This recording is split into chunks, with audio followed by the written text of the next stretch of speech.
Hello, good morning guys. Magandang araw sa inyong lahat.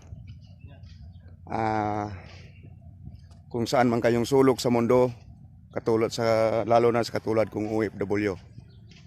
Magandang araw po sa inyong lahat. So ngayon, ang gawin natin ay kagawa ako ng kwento sa buhay ko bilang isang OFW.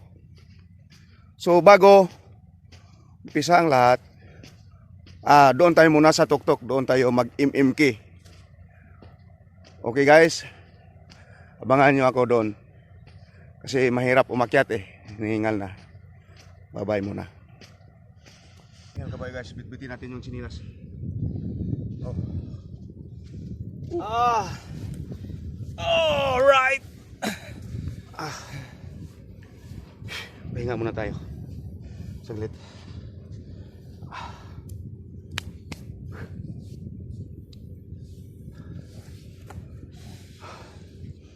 Okay guys, mga kadeserto, ipagpatuloy ko ang aking kwento patungkol sa buhay ko nung bago ako naging isang OFW. So diretso na, wala na patumpik-tumpik. Nung nandoon pa ako sa Pilipinas, ang trabaho ko ay isang driver lang. So kahit anong madriban ko, UG, taxi, bus, truck de karga, magbiyahe punta ng city. So at that time, nahuli ako ng highway patrol. Hindi ko na matubos yung lisensya ko kasi sobrang laki ng multa. Halaga siguro ng 6,000 yun. 8 violation. Talagang kinarga lahat. So madaling sabi, hindi na ako nakapagmaniho. Yung bus ko nga dinaiban, nagkonduktor na lang ako. Oh no! Kasi mahirap ang buhay sa atin Nagkonduktor na lang ako, parang kumita din para sa pamilya. Habang nagantay kami ng biyahe namin papuntang probinsya, kasi mga 3 hours pa bago kami makaalis Pag-isipan ko nga, pumunta ako sa mall, magpalamig ba. Tapos nasalubong ko itong kapatid ng kasamahan kong driver din. Galing pala siya sa agency. Nag-apply siya papuntang abroad din. So tinanong niya ako kung saan ako pupunta. Sabi ko, pupunta ako sa mall, magpalamig ako. So natanong niya ako kung hindi ba raw ako gustong mag-abroad. Ay siyempre, yun ang matagal ko nang hinahanga din, na makapunta ako ng abroad So madaling sabi, sinamahan niya ako doon sa agency na in-applyan niya. So pagdating namin sa bungad, nakita ko lang yung bulletin board nila, doon nakapaskil yung mga hiring. So nakita ko nga urgent hiring. Scaffolder, mason, rigger. Yung tatlo na yun ay hindi ko alam na trabaho na yun. So tinanong ko yung yung katiwala doon, Boy ang pangalan Shout out pala kay Mang Boy diyan sa agency nga pinanggalingan ko. So ano ba sir, itong trabaho na to ay ano ba to? Sabi niya yung rigger ay taga-sinyas daw ng crane. Pero hindi ko alam yun. Kahit isang sinyas, wala ako. Wala ako dyan. Wala akong alam dyan. Kahit yung pagtatali, hindi ko alam yan. So, yung scaffolder naman ay maggawa daw ng damba. Ano yung damba? Yung patungan ata ng mga ng mga workers na nagtatrabaho. So, ang napili ko sa tatlo, yung pangatlo mason ang napili ko ay yung scaffolder. So, sa madaling sabi, ay kumuha na ako doon pumasok ko sa opisina, kumuha ako ng biodata, pinipilapan ko, tapos ang yung experience, sila na ang bahala doon kasi wala akong experience noon eh, kasi urgent. Wala akong experience talaga, sila na nagmaniho doon. So, binigay ko, sabi ng ano doon sa information, binigyan ko ng papel ko sa biodata, sabi niya, sir, okay na to sir, tatawagan na lang kita mga next week. Sabi niya, wala pang next week, tumawag na sa akin. Doon tumawag sa pinsan ko nga may cellphone. Kasi nung time na yon ay wala pa kong cellphone noon. Wala pa kong cellphone. So, yung asawa ko dumating mga alas 6 ng hapon, napangiti. Sabi niya, Papa, magandang balita. Bakit? Sabi niya, tumawag yung agency nga pinag-applyan mo. Tatlong araw pa lang yun ha. Di natuwa din ako. Ganun ba ma? Sige. Mas maganda. So ang sabi niya, bukas daw, luluwas ako ng bayan para pumunta doon sa agency ko. Para ano daw yun? Trade test ba yun? Tawag nun? Basta, hindi ko alam. Kalimutan ko. So, sumakay ako ng bus, punta na lumuwas ng bayan. Pagdating doon, punta ako dito sa sa agency namin. So, pumiritso ako sa information. Sa yung tawag nun, sa opisina mismo.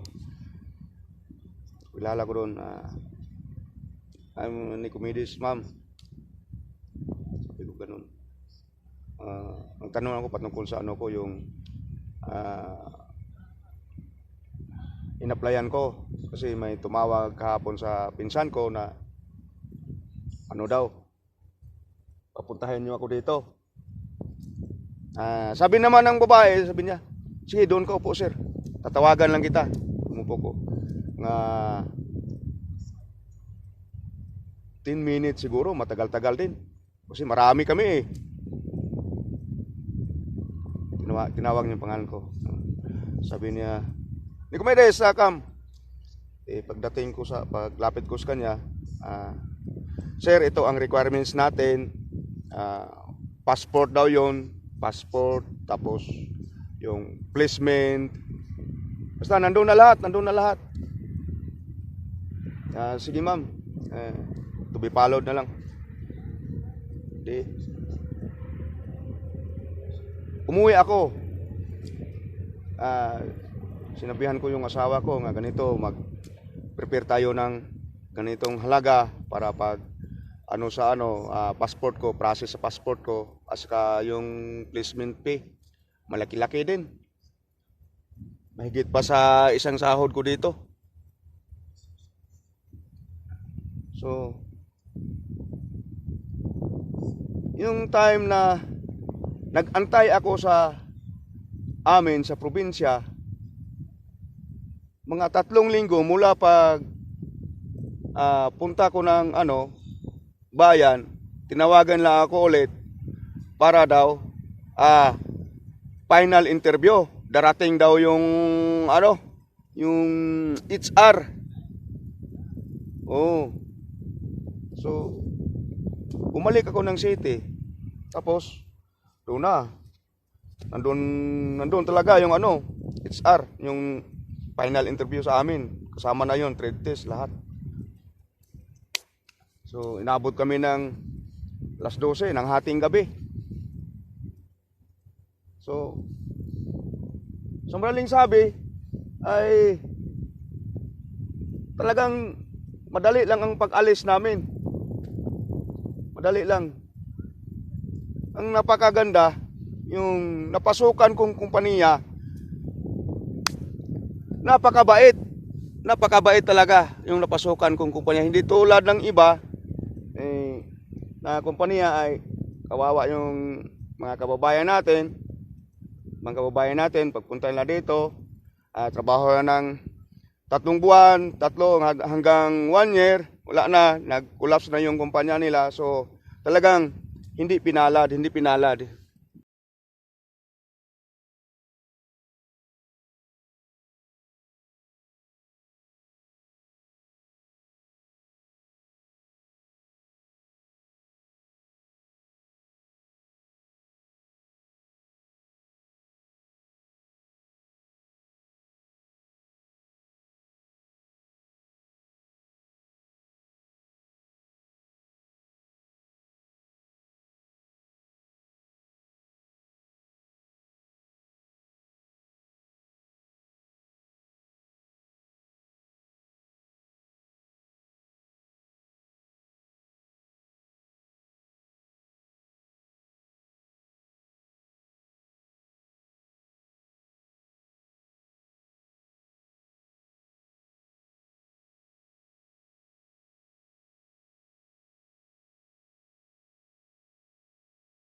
bago matapos itong lahat, may magpa-shout out, gusto magpa-shout out sa akin. Ito, sinusulat ko. Parang hindi ko talaga malimutan. Oh, yun oh. Shout out pala kay Mr. Ronald Tiglao, yung mabait namin na safety supervisor. Pati yung Sir Neil Panyaga, shout out sir, yung SSA manager namin. Ay kay Ting de la Cruz, shout out. Kay Jun Constantino, shout out. Lalo na yung legendary Mang Boy Disenyo, shout out po.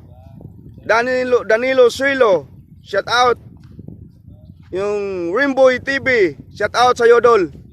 Sa inyong lahat, shout out. Yung hindi ko, yung mga silent viewers diyan nga hindi ko shout out sa inyong lahat. Laging mag-ingat. God bless.